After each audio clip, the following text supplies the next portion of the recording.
পিয়ালি খুবই মিষ্টি এবং নম্রভদ্র সংস্কারী একটি মেয়ে ছিল। সে তার দুই দাদা, বড় বৌদি এবং মায়ের সঙ্গে বাস করত। পিয়ালির বড় বৌদি সুমিত্রা ভীষণই চালাক চতুর এবং অলস প্রকৃতির মেয়ে ছিল। সুমিত্রা সবসময় বাড়ির কাজকর্ম তার ননদের উপর চাপিয়ে দেওয়ার চেষ্টা করত, আর পিয়ালি খুবই ভালো মতোই বুঝতে পারত যে তার বৌদি বাড়ির কোনো কাজকর্ম করতে চায় না, কিন্তু তা সত্ত্বেও পিয়ালি তার বৌদির হয়ে সংসারের সমস্ত কাজকর্ম করে থাকে। এমনই একদিন রাত্রিবেলা, পিয়ালি তুমি একটু আটা মেখে দাও, আমি রুটিগুলো বানিয়ে নিচ্ছি, তাড়াতাড়ি করো, 8:30টার সময় কিন্তু মাকে খেতে দিতে হবে, তুমি তাড়াতাড়ি আটা মাখো, আমি রুটিগুলো সেকে দেব। ঠিক আছে বৌদি, আমি এখনই আটা মেখে দিচ্ছি, তুমি ততক্ষণে সবজিগুলো কেটে নাও না। দুটো ওভেন একসঙ্গে জ্বালিয়ে দেব, একদিকে তরকারি করে নেবে আর অন্যদিকে রুটি করে নেবে। এই শুনে সুমিত্রা মনে মনে ভাবে, আজকে আমি নাইবা রুটি করব আর নাইবা তরকারি করব। আজকে আমার বাড়ির কোনো কাজ করারই ইচ্ছা করছে না, তাই আমি সব কাজ আজকে আমার ননদকে দিয়েই করাবো। কিন্তু আজকে আমি কি বাহানা করব? পেটে ব্যথা, মাথা ব্যথা সবকিছুই তো বলে ফেলেছি, আজকে অন্য কিছু একটা তো বলতে হবেই। এমনই ভাবনা চিন্তা করতে করতে সুমিত্রা ফ্রিজ থেকে সবজিগুলো বের করে, আর এমন সময় হঠাৎ করে সুমিত্রা প্রচন্ড জোরে চিৎকার করে ওঠে, আমার দাঁত! দেখেছো পিয়ালি, আজকে আবার আমার দাঁতে যন্ত্রণা শুরু হলো। কি যে হয়েছে আমি কিছু বুঝতে পারছি না। প্রত্যেকদিন রাত্রিবেলা করে আমার দাঁতে ব্যথা শুরু হচ্ছে, এবার এই দাঁতে ব্যথার জন্য আমার মাথাটাও ব্যথা শুরু হবে। পিয়ালি, তুমি আজকে রাতে রান্নাটা করে নাও না প্লিজ, আমি আমার ঘরে যাচ্ছি, আমি কিছুতেই এই দাঁতে ব্যথা নিয়ে এখানে দাঁড়িয়ে থাকতে পারবো না। পিয়ালি খুব ভালো মতোই বুঝতে পারে তার বৌদি মিথ্যা কথা বলছে, তবুও সে তার বৌদির কথা মেনে নেয়, আর সুমিত্রা সেই সুযোগে নিজের ঘরে চলে যায়। কিন্তু কিছুক্ষণ পর পিয়ালি যখন হঠাৎ করে তার বড় বৌদির ঘরে যায়, তখন পিয়ালি দেখে যে সুমিত্রা বসে বসে বেশ কিছু শক্ত শক্ত খাবার খেতে খেতে টিভি দেখছে। আর এই দেখে পিয়ালি বলে, আরে বৌদি, তুমি যে বললে তোমার দাঁতে ব্যথা, তাহলে তুমি এখন এই ছোলা ভাজা, মটর ভাজা এগুলো খাচ্ছ কিভাবে? এগুলো খেও না, এগুলো খেলে তো তোমার দাঁতে ব্যথা আরো বেড়ে যাবে। আরে না না, আসলে আমার তো এই ডান দিকের দাঁতগুলোতে ব্যথা হচ্ছে, বাঁ দিকে কোনো ব্যথা নেই। আমি আসলে দাঁতে ব্যথার ওষুধ খাবো তো, সেই জন্য একটু খাবার খাচ্ছিলাম আর কি। আমি তো বাঁ দিক থেকেই খাচ্ছি, বাঁ দিকের দাঁতগুলোতে আমার কোনো ব্যথা নেই, হে হে হে। এই শুনে পিয়ালি আর কোনো কথা না বলে চুপচাপ রান্নাঘরে গিয়ে রান্না করতে থাকে। এভাবে প্রতিনিয়ত নিজের মেয়েকে রান্না করতে দেখে কমলা দেবীর খুবই রাগ হয়, কিন্তু কমলা দেবী বাড়িতে ঝগড়া অশান্তি পছন্দ না করায় তার বড় বৌমাকে সে কিছু বলতে পারে না।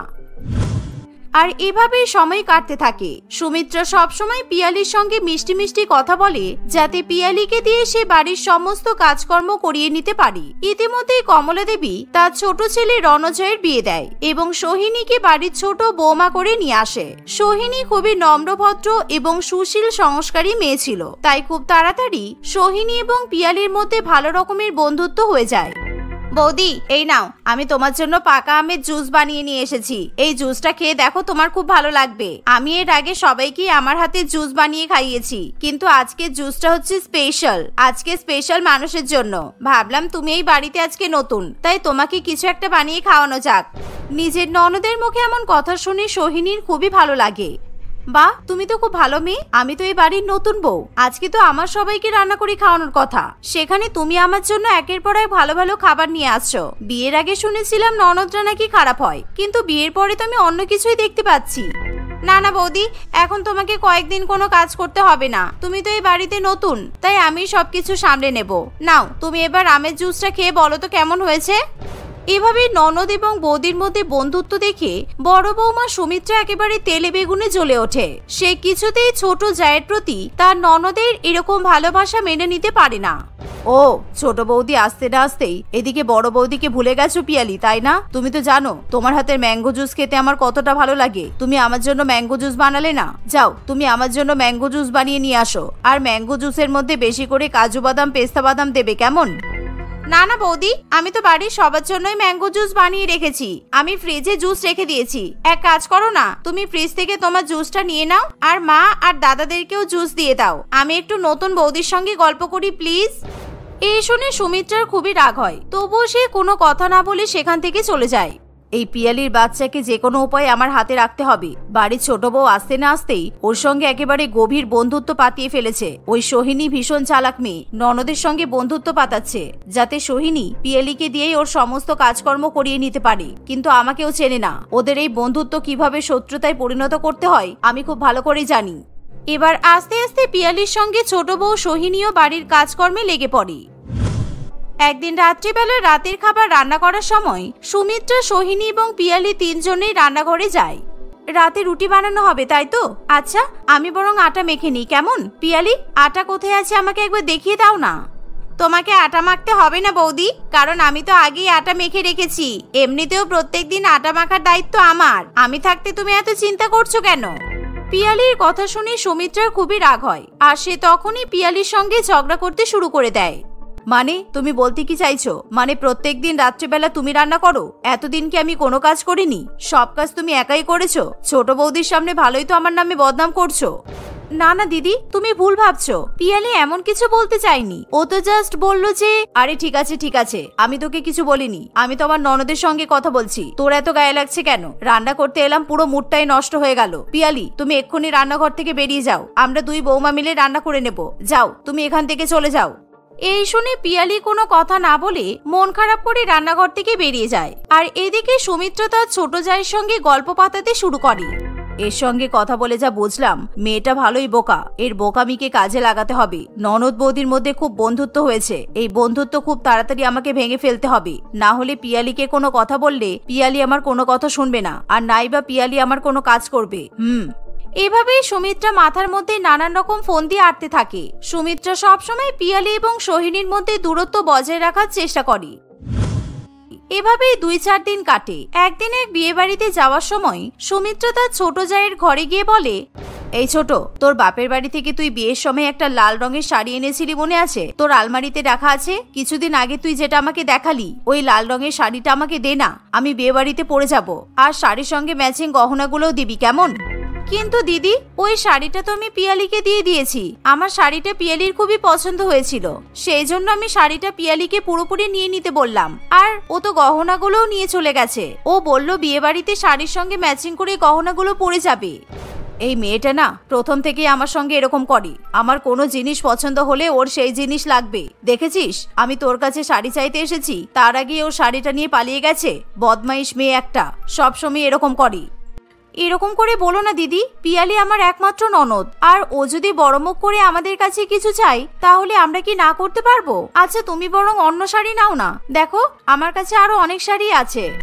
না থাক, আমার যেটা পছন্দ ছিল সেটা তুই পিয়ালিকে দিয়ে দিয়েছিস। আমার এখন আর কিছু লাগবে না, আমি যাচ্ছি। এই বলে সুমিত্রা সেখান থেকে চলে যায়। মনে মনে সুমিত্রার পিয়ালির উপর প্রচন্ড পরিমাণে হিংসা হয়। তাই সুমিত্রা শয়তানি করে যেই শাড়িটা সোহিনী পিয়ালিকে দিয়েছিল, সেই শাড়িটা ইচ্ছা করে কাঁচি দিয়ে মাঝখান থেকে কেটে দেয়, যাতে পিয়ালি সেই শাড়ি পরে বিয়ে বাড়িতে যেতে না পারে। আর বিয়ে বাড়িতে যাওয়ার আগে শাড়িটা পরতে যাওয়ার সময় পিয়ালি শাড়ির কাটা অংশ দেখে অবাক হয়। এ বাবা, এই শাড়িটা তো কাটা। এরকম কাটা শাড়ি তো কিছুতেই বিয়ে বাড়িতে পরে যাওয়া যাবে না। আমাকে অন্য কোনো একটা শাড়ি পরতে হবে এবার।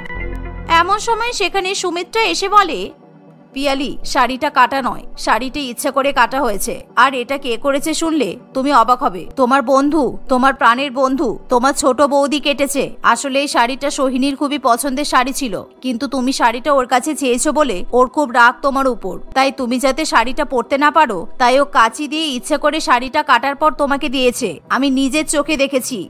পিয়ালি তার বড় বৌদির কথা শুনে প্রচন্ড পরিমাণে অবাক হয়। কি তুমি সত্যি বলছো বৌদি? ছোট বৌদি কি সত্যি এটা করেছে? আমার তো একদমই বিশ্বাস হচ্ছে না।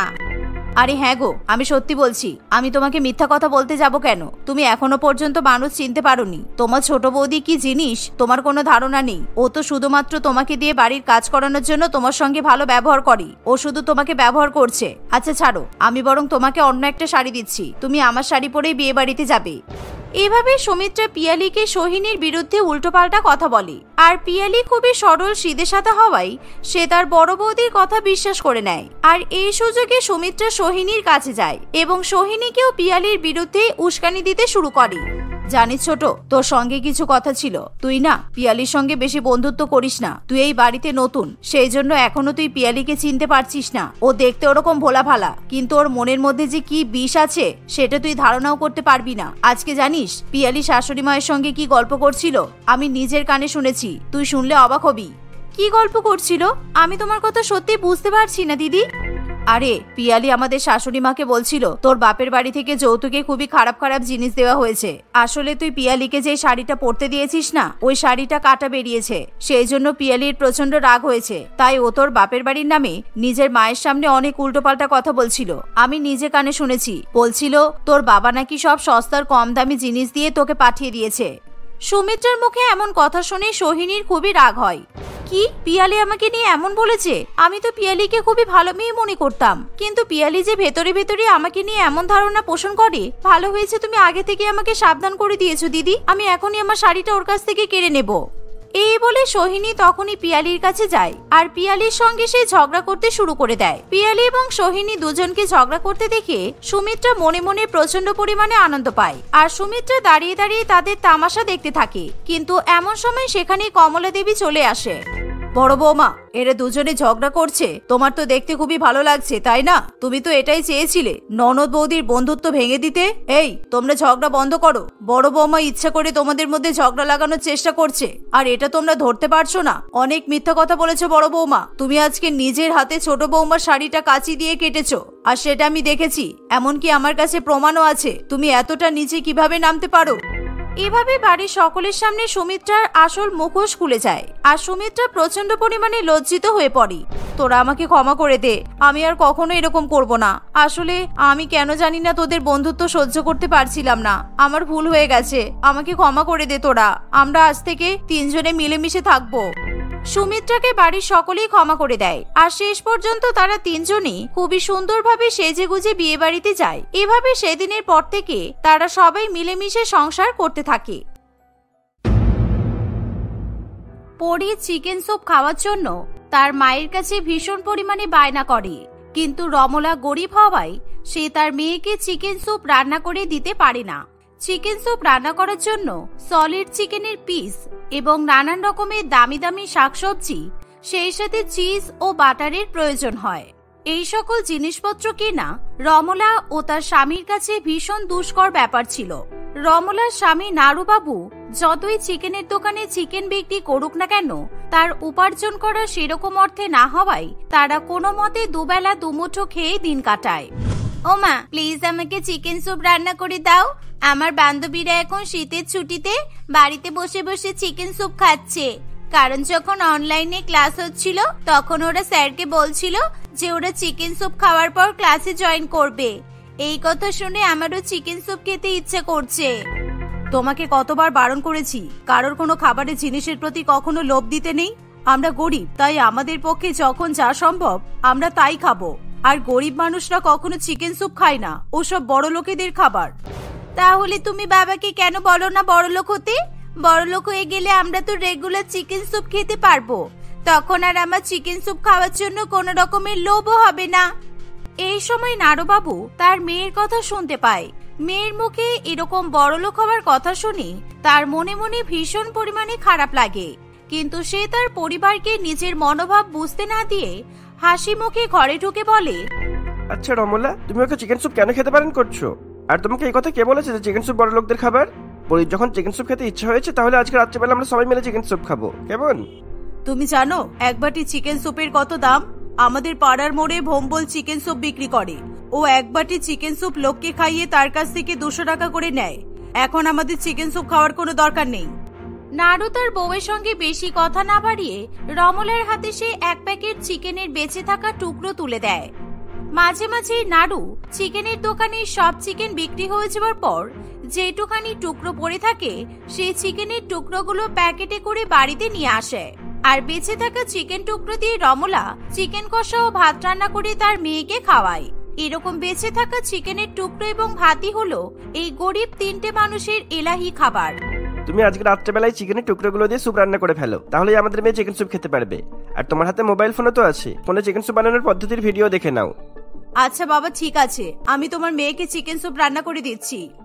রমলা প্রথমে ফোনে ইউটিউব চালিয়ে চিকেন স্যুপ রান্না করার পদ্ধতি ভালো করে দেখে নেয়। সে চিকেনের টুকরোগুলোকে ভালো করে ধুয়ে পরিষ্কার করে নিয়ে কড়াইয়ের মধ্যে অল্প সর্ষের তেল দিয়ে টুকরোগুলো সাঁতলে তোলে।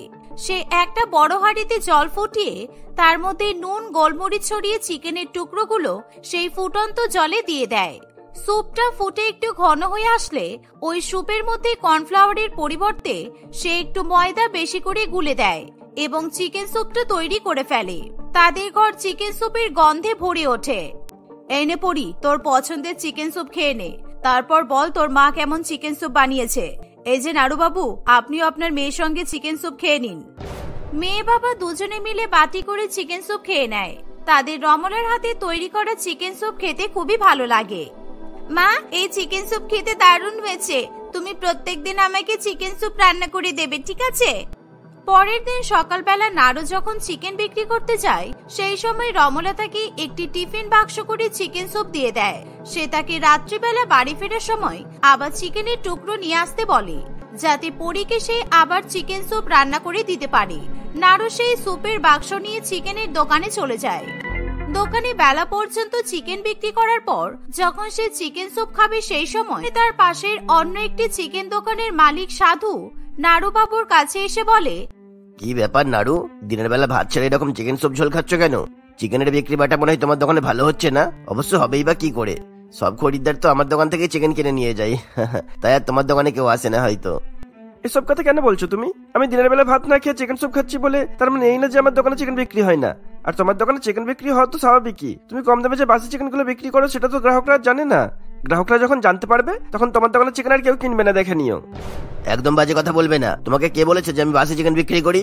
আসলে তোমার দোকানের থেকে কম দামে আমার দোকানে ভালো চিকেন বিক্রি হয় তো সেটা সহ্য হয় না মনে হয়। আর শোনো, তুমি চিকেন স্যুপ খাও না চিকেন পকোড়া খাও, তাতে আমার কিচ্ছু যায় আসে না, বুঝেছো? এই বলে সাধু সেখান থেকে নিজের দোকানে চলে যায়। সেদিন রাত্রিবেলা নাড়ুবাবু মন মরা হয়ে বাড়িতে ফিরে আসে। কি হলো, চিকেনের টুকরো নিয়ে আসোনি কেন? তোমাকে যে বলে দিলাম বাড়ি ফিরে আসার সময় চিকেন নিয়ে আসতে। মেয়ে সেই কখন থেকে চিকেন স্যুপ খাবে বলে বায়না করছে। কালকে রাত্রিবেলা যে চিকেন স্যুপ বানিয়েছিলাম সেখান থেকে যা বেঁচে ছিল তা তো তোমাকে সকালবেলা দিয়ে দিয়েছি। আজকে আর পরে চিকেন স্যুপ খাওয়া হবে না, কারণ আমার দোকানে সেরকম বিক্রি বাটা ভালো হচ্ছে না। তাই আমি বিক্রি করার জন্য পর্যন্ত কোনো চিকেন কিনতে পারছি না। আর চিকেন যদি নাই কিনতে পারি তাহলে চিকেন টুকরো কোথা থেকে আনবো? তুমি মন খারাপ করো না, আমি বুঝতে পারিনি। আমি পরীকে কিছু একটা বুঝিয়ে ঘুম পাড়িয়ে দিচ্ছি। রমলা পরীকে চিকেন স্যুপ না খাইয়ে ঘুম পাড়াতে গেলে পরী কিছুতেই ঘুমাতে চায় না। চিকেন স্যুপ খাবে বলে পরী কেঁদে কেটে একসা করে। তখন রমলার মাথায় ভীষণ পরিমাণে রাগ উঠে যায়। এর ফলে সে পরীকে খুবই বকাবকি করতে থাকে। আচ্ছা, এই মুশকিল তো, মেয়েটাকে এইভাবে বকছো কেন? এই নাও, আমার পকেটে 200 টাকা পড়ে আছে। তুমি এই টাকাটিতে ভোম বলে চিকেন স্যুপের দোকানে যাও আর পরীকে চিকেন স্যুপ কিনে নিয়ে এসে খাইয়ে দাও। কিন্তু এই 200 টাকাই তো আমাদের সম্বল। এখন যদি এই টাকাটা দিয়ে চিকেন স্যুপ কিনে নিই তাহলে কালকে আমাদের সংসার চলবে কিভাবে? তোমাকে এইসব ব্যাপারে এত চিন্তা করতে হবে না। টাকার অভাবের জন্য আমাদের তো কোনোদিনও সংসার আটকে যায়নি, তাই কালকেও আটকে পড়বে না। রমলা নাড়ুবাবুর কাছ থেকে 200 টাকাটা নিয়ে ভোম্বলের দোকান থেকে চিকেন স্যুপ কিনতে চলে যায়। ভোম্বলের দোকান চিকেন স্যুপের জন্য বেশ বিখ্যাত ছিল। আর শীতকাল আসলে তার দোকানে চিকেন স্যুপ বিক্রি যেন আরো দ্বিগুণ বেড়ে যায়। ভোম্বলের এই চিকেনের স্যুপ বিক্রির দোকান চালিয়ে বেশ আচ্ছা খাসা রোজগারও হয়। ও ভোম্বলদা, আমাকে এক বাটি চিকেন স্যুপ দাও না। পরি চিকেন স্যুপ খাওয়ার জন্য ভীষণ কান্নাকাটি করছে। আমার দোকানে চিকেন স্যুপ কিনতে লাগে ক্যাশ কাউন্টারে বিল করতে হয়, তারপর আমি চিকেন স্যুপ দিই। আগে ক্যাশ কাউন্টার থেকে 300 টাকা দিয়ে বিল করে নিয়ে এসো, তারপর চিকেন স্যুপ নিয়ে যাও। কি, চিকেন স্যুপের দাম 300 টাকা কবে থেকে হলো? এই তো 1 মাস আগে দেখে গেলাম 200 টাকা, আর 1 মাসের মধ্যে লাফিয়ে দাম 100 টাকা বেড়ে গেল। 1 মাসের মধ্যে যেমন লাফিয়ে শীতও বেড়েছে, তেমন আমার দোকানে চিকেন স্যুপের বিক্রিও বেড়ে গেছে। তাই আমি এখন 200 টাকার পরিবর্তে 300 টাকায় চিকেন স্যুপ বিক্রি করছি। তোমার যদি পরির জন্য চিকেন স্যুপ নিতেই হয় তাহলে 300 টাকা বার করো, তা না হলে বাড়ি যাও। আমার ধান্দার সময় মেজাজ খারাপ করো না। আমার কাছে মাত্র 200 টাকাই আছে। তুমি এই 200 টাকাটা নিয়ে আমাকে চিকেন স্যুপ দিয়ে দাও। আমি কালকে এসেই তোমাকে আরো 100 টাকা দিয়ে যাব। এখন যদি চিকেন স্যুপ না নিয়ে যাই, পরীকে না খাওয়াই, তাহলে আমার মেয়ে কিছুতেই ঘুমাতে চাইবে না। ভোম্বল কিছুতেই 200 টাকায় চিকেন স্যুপ দিতে চায় না। সে যতই রমলা ও নাড়ুবাবুর সঙ্গে একই পাড়ায় থাকুক না কেন, টাকার প্রতি সে ভীষণ হিসাবী প্রকৃতির মানুষ ছিল। সে কোনো গ্রাহককে 1 টাকা পর্যন্ত বাকিতে দেয় না। আর সেখানে রমলা 100 টাকা বাকি রাখার কথা বললে ভোম্বল তাকে দূর দূর করে তাড়িয়ে দেয়। এর ফলে রমলা তার মেয়ের জন্য চিকেন স্যুপ কিনতে পারে না। সে ফাঁকা হাতে বাড়িতে ফিরে আসলে পরি তার উপর রাগ করে ঘুমিয়ে পড়ে। দেখতে দেখতে প্রায় বেশ কিছুদিন কাটে। পরি চিকেন স্যুপ না খেতে পেয়ে প্রায় খাওয়া দাওয়া করাই ছেড়ে দেয়। এর ফলে তার বাবা মা ভীষণ পরিমাণে চিন্তায় পড়ে। একদিন, যাক, আজকে অল্প হলেও চিকেন বিক্রি হয়েছে আর কিছু চিকেনের টুকরো বেঁচে আছে। যাই, এই চিকেনের টুকরোগুলো বাড়ি নিয়ে যাই। তারপর আমার বউ পরীক্ষায় চিকেনের টুকরোগুলো দিয়ে চিকেন স্যুপ রান্না করে দেবে ওখানে। নাড়ুবাবু চিকেনের টুকরো প্যাকেটে নিয়ে বাড়িতে যাবে এমন সময় সে দেখে যে একটি কুকুর রাস্তার ধারে শীতের মধ্যে শুয়ে শুয়ে কাঁদছে। তার সেই কুকুরটিকে দেখে ভীষণ পরিমাণে কষ্ট লাগে। কুকুরটি খিদের তাড়নায় তার পায়ের সামনে দৌড়ে আসে আর অনুগত্যের নজরে নাড়ুবাবুর দিকে তাকিয়ে থাকে। ইস, এই বেচারা কুকুরটাকে দেখে তো মনে হচ্ছে সকাল থেকে কিছু খায়নি, তারপর শীতের মধ্যে কেমন কুকুরের রাস্তার ধারে পড়ে আছে। ওকে যদি আমি এখন এই চিকেনের টুকরোগুলো খাইয়ে দিই তাহলে আমার মেয়ের কপালে চিকেন স্যুপও তো জুটবে না। এই বলে নাড়ুবাবু অনেক কষ্টে যখন কুকুরটিকে পাশ কাটিয়ে যেতে যাবে তখন কুকুরটি কাঁদতে কাঁদতে মাথা নিচু করে নেয়। নাড়ুবাবু কুকুরটির কষ্ট আর সহ্য করতে পারে না। পরি না হয় পরে চিকেন স্যুপ খাবে, কিন্তু আমি এখন এই অসহায় কুকুরটিকে যদি চিকেনের টুকরো না খাওয়াই তাহলে ঈশ্বর আমাকে কোনোদিনও ক্ষমা করবে না। এই বলে নাড়ুবাবু কুকুরটিকে সব চিকেনের টুকরোগুলো খাইয়ে দেয়। কুকুরটি সঙ্গে সঙ্গে চিকেন খেয়ে নিয়ে নাড়ুবাবুর পা ছাড়তে শুরু করে। এর ফলে নাড়ুবাবু বুঝতে পারে যে কুকুরটি খুব খুশি হয়েছে। ঠিক এমন সময় একটি বড় 4 চাকা গাড়ি তাদের সামনে এসে দাঁড়ায়। গাড়ি থেকে রোশনি বেরিয়ে দৌড়ে দৌড়ে কুকুরটির কাছে আসে। টমি, সকাল থেকে কোথায় ঘুরছিস? আমি তোকে সারাদিন কত জায়গায় খুঁজেছি তুই জানিস? তোকে আজকে আমি যদি না পেতাম তাহলে আমি মরেই যেতাম। রোশনি সকালবেলা প্রত্যেক দিনের মতো টমিকে নিয়ে পার্কে ঘুরতে যায়, কিন্তু আজকে টমির গলায় বাঁধা চেন একটু আলগা হয়ে যাওয়ায় টমি বাঁধন ছাড়া হয়ে দৌড়ে পালায়। এর ফলে রোশনি চারিদিকে পাগলের মতো নিজের প্রিয় পোষ্য কুকুরকে খুঁজতে থাকে, কিন্তু সে কোথাও টমিকে খুঁজে পায় না। রাত্রিবেলা সে টমিকে চিকেনের টুকরো খেতে দেখে গাড়ি থেকে দৌড়ে নেমে আসে। আপনাকে অনেক ধন্যবাদ দাদা, আজকে আপনার জন্য আমি আমার প্রিয় কুকুরকে খুঁজে পেয়েছি। আমার স্বামী সন্তান কেউ নেই, কেবলমাত্র নিজের বলতে এই টমি আছে। ও হারিয়ে যাওয়ায় আমি ভীষণ ভয় পেয়ে গিয়েছিলাম। ভেবেছিলাম কেউ হয়তো ওকে রাস্তাঘাটে লাঠি পেটা করে মেরে ফেলবে। না না, কি বলছিস দিদি ভাই? এত সুন্দর মিষ্টি একটা পোষা কুকুরকে কেউ লাঠির বাড়ি মারতে পারে? ওর মুখ দেখে আমার খুব কষ্ট হচ্ছিল, সেই কারণেই আমি আমার প্যাকেট থেকে চিকেনের টুকরোগুলো বের করে ওকে খাওয়াচ্ছিলাম। আর আজকে বাড়ি গিয়ে আমাকে মার খেতে হবে, কারণ ওই চিকেনের টুকরো দিয়ে আমার বউ মেয়েকে চিকেন স্যুপ বানিয়ে দিত। ইস, আমার খুব খারাপ লাগছে। এই নিন দাদা, এই টাকাটা আপনি রাখুন। আপনাকে দেখে খুব গরিব মনে হচ্ছে, আমি আপনাকে সাহায্য করতে পারলে আমার খুব ভালো লাগবে। নাড়ুবাবু কিছুতেই রশনির কাছ থেকে কোনো টাকা নিতে চায় না, কিন্তু রশনি জোর করে নাড়ুবাবুর হাতে 10,000 টাকা দিয়ে দেয় এবং সে টমিকে নিয়ে গাড়ি করে চলে যায়। 10,000 টাকা পেয়ে নাড়ুবাবু ভীষণ খুশি হয়। সেই টাকা থেকে সে নিজের মেয়ের জন্য ভোম্বলের দোকান থেকে 3 বাটি চিকেন স্যুপ কিনে নেয়। সে বাড়িতে গিয়ে পরীকে চিকেন স্যুপ খেতে দিলে পরী খুবই খুশি হয়। রমলা নিজের স্বামীকে এরকম খুশি খুশি দেখে অবাক হয়ে তার খুশি হওয়ার কারণ জিজ্ঞাসা করলে নাড়ুবাবু রমলাকে সব কথা বলে। সত্যি ঈশ্বর বলে কিছু আছে, উনি না থাকলে ওই কুকুরটা তোমার কাছে আসতো না, আর তুমি অতগুলো টাকাও পেতে না। এই টাকাগুলো দিয়ে তুমি এবার ভালো ভালো চিকেন কিনে নিজের দোকানে কম দামে বিক্রি করা শুরু করো, তাহলে দেখবে আমাদের জীবনে আর কোনো অভাব থাকবে না, আর আমাদের মেয়ে চাইলেই চিকেন স্যুপ খেতে পারবে। রমলার কথা মতো নাড়ুবাবু অনেক অনেক চিকেন কিনে নিজের দোকানে কম দামে বিক্রি করা শুরু করে। ফলে সাধুর দোকানের থেকে তার দোকানে বেশি গ্রাহকরা চিকেন কিনতে আসে।